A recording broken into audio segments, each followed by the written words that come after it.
Welcome back to the Creative Corner. Mimi is here from the Beatery, and we are going to have so much fun working with the Clearly Mosaic pieces.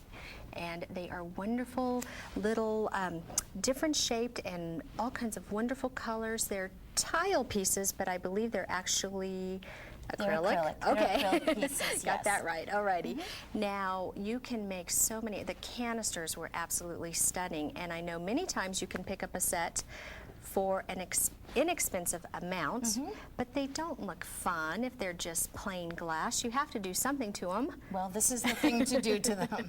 Chase them down and tile and grout them. Yes, yes. All right, now we are going to make plates, decorative plates, and you started by using just a clear, basic plate. Needs a little life. It certainly does. Okay. So I'm going to take my pattern Alrighty. and put it under this piece that I've already started. What I normally do is work with the motif. I get the design down first, and I work with silicone as the glue. Okay. Silicone is clear, it's waterproof, and it also sticks to pieces that are non-porous, such as glassware. But even if I were working on a piece of wood, I would still use silicone as my glue. Okay. Works very well. Yeah, I've used the product quite often, and it works very well. It's a forgotten glue of the craft industry. What I have here is a repositional, reusable adhesive that's on the end of my pencil. And as you see, what happens is it just picks up the Clearly Mosaic pieces and lets go when it gets into the glue. That's absolutely amazing. Everyone has to have that. They really do. It really makes this project a lot easier. And it keeps you from getting the fingerprints on your plate, because you want that to stay nice and clean. Absolutely. Ooh. We've got 10 random shapes. We've got 12 colors from the Beatery. And the pieces, the colors just blend in beautifully for home deck projects. Oh, they sure do. I have a frame that you actually made and that I kept because I loved it so much. And it has the real pretty burnt colors, the orange and the rust and yellow. And The warms, yeah. ooh, the warms are Very so nice. nice. I would continue working with this silicone, continue filling in my background pieces now. I let this dry overnight. Before it dries, if you have any silicone that's in your way, you can take a toothpick and just remove the excess silicone. all right. You don't need to remove all of the excess, just if it's in the way of the little valleys where you want the grout to go. Okay, so those little openings between the pieces. All You right. just shouldn't have a big mound of silicone sticking up. Okay. If it dries and you find you still have a piece of silicone that you don't like, you can take a craft knife and just cut it away, and it'll just come right out of there. Some great helpful tips. So now I have your last step. Yes, you do. Okay, so I'll take this plate hostage and You bet. keep it, and we'll probably have fun finishing it. Okay. Lots of crafters around here. Now, what I use is a regular wall tile grout. We package it at the Beatery. We have 4 different colors of grouts now. But it is just a bathroom tile grout that you would add water to. This is the piece almost finished.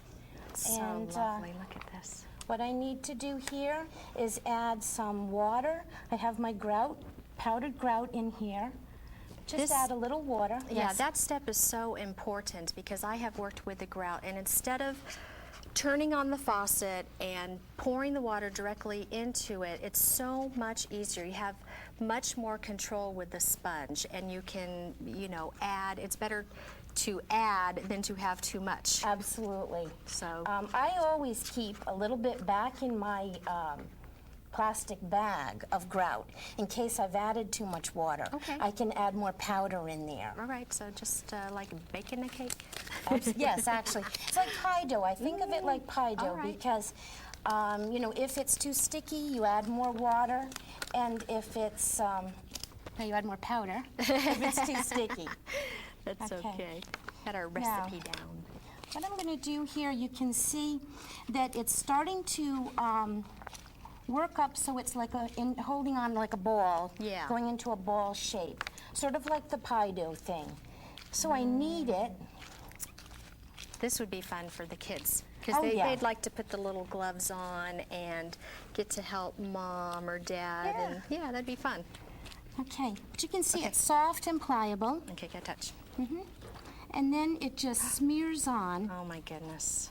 Look at that. That is All over the absolutely surface. amazing.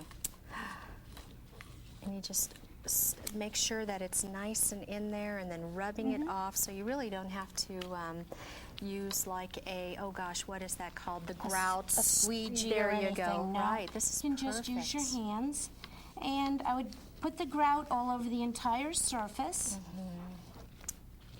That is really neat. Very easy, a great project for groups and children. This is really, they would have fun with the colors, and I like the tip over there with the pencil, because then I would feel, you know, better about them actually playing and putting the tiles down into that. That would be a safe way Sure. for them to use this product. So what do we do here? Okay, at this point, you could take a sponge that was just damp Okay. and wipe away the excess.